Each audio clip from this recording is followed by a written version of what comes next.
G'day everyone, Artist Wade here, camping on a farm in the beautiful Duralong Valley with over 30 other like-minded adventure riders, including the boys and girls from Adventure Bike Specialists. And we were there for March Moto Madness!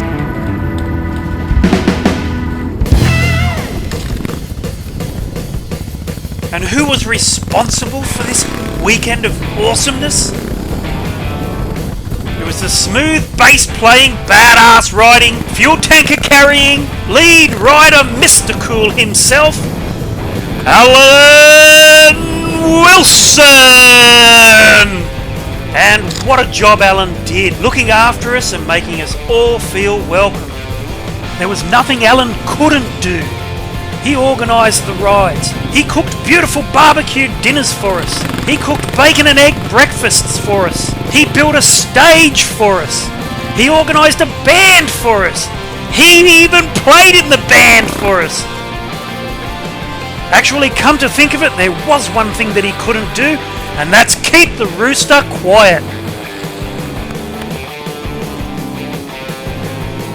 Jackie, Catherine and I arrived on the farm on Friday Arvo, just in time for a barbecue, a few drinks and a sit around the fire. The following morning we were all up bright and early, mainly because of the farm's alarm clock. The bloody rooster from hell. This thing did not have a snooze button. It also had a vendetta against young Adam. Anyway, after breakfast we split into two groups, an easy group and a hard group. And there are 18 riders in the hard group. How do I know there were 18 of us riders? Well, halfway through the ride, we all played a counting game, like they do on Sesame Street. 17. No, 16. No, it was 17. I thought we had 18 before. I need to get the text and write it on the head. Anyway, after we realised we were down one rider, we quickly found our mate Mike, who had somehow gone AWOL, and resumed our ride. All 18 of us were now making our way down the mountain towards Laguna. Once we hit Laguna, it was a road ride to Jerry's Cafe at Colnura, where we were meeting up with the Easy Group for lunch.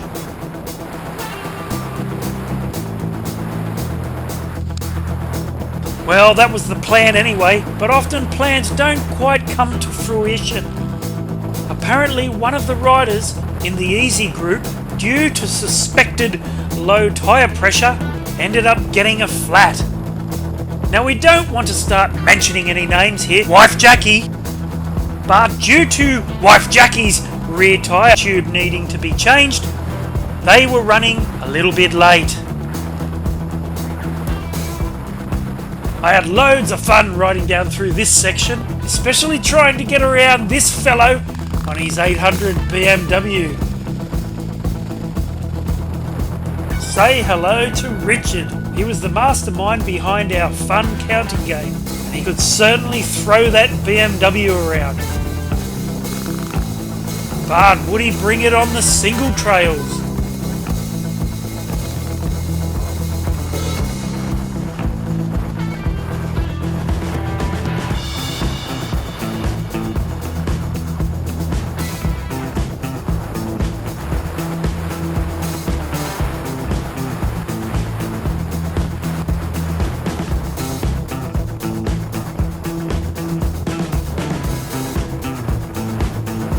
And even though the Easy Group were running a little late due to wife Jackie's rear flat, and a huge thanks to Ian who carries a spare and also changed it for Jacqueline. Along with Colin, we did manage to catch up with them before us 18 riders in the hard group headed off to hit the single trails of the Arimba State Forest.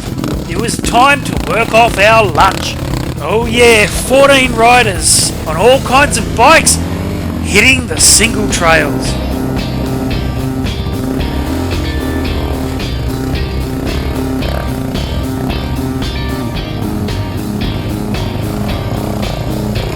And remember when I mentioned Richard on his GS800 BMW? Well, he was in there too. He'd now reached legendary status. In fact, I'm sure he won a prize for it. That's right, the guys from Adventure Bike Specialists were giving out loads of prizes later that night.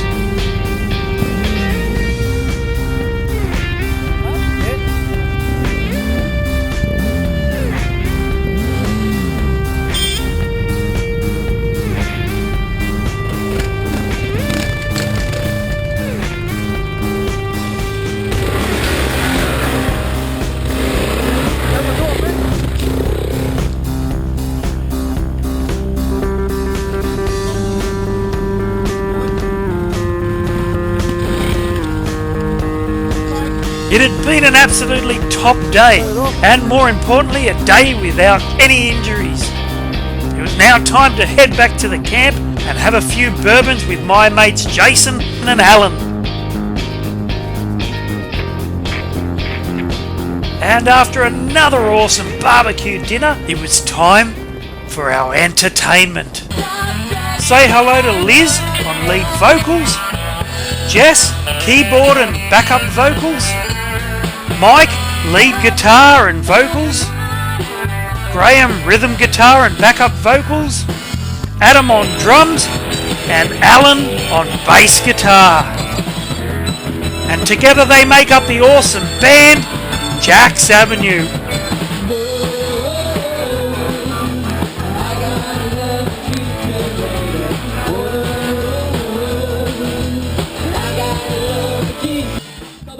We even had an exotic dancer all the way from England to entertain the crowd.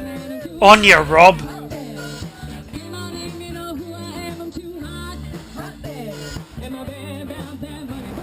Sunday morning people were a little slower to rise, even though the rooster wasn't. So for the hard ride, it was left up to the hardcore riders.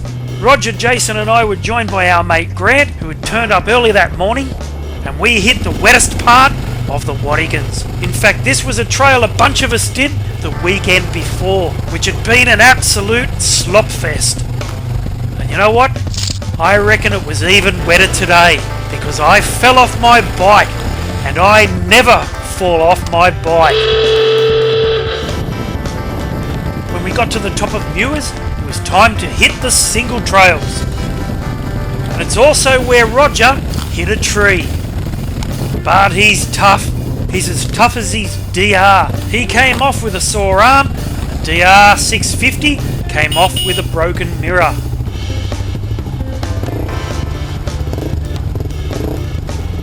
There was also an easy group heading out today, and our plan was to meet up with the group around 1 o'clock at the Wild Milk Factory for lunch. After our little single trail safari, it was time to follow Jason. He was showing us some fun trails over near Kurumbong.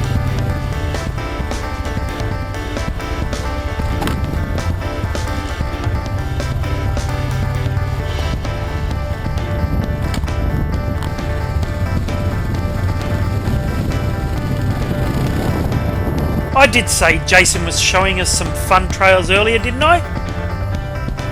In fact, just after this, he introduced us to a game of limbo, adventure rider style.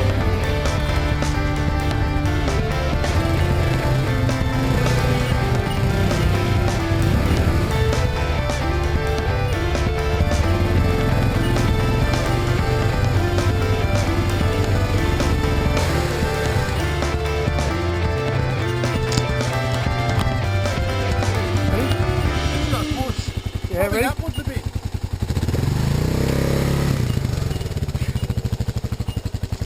And we did all of that to get to this. A huge hill climb.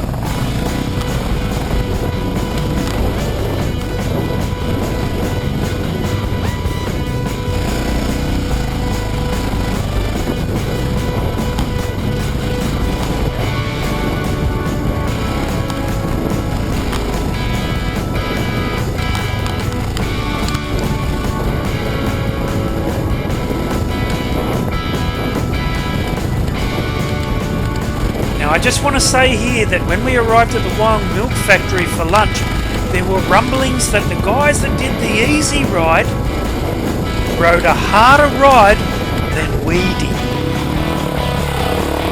So I just want to put those thoughts to rest right here and now. Because it was here that I thought, wow, we actually got to the top of the hill. But boy was I wrong. We were only halfway up.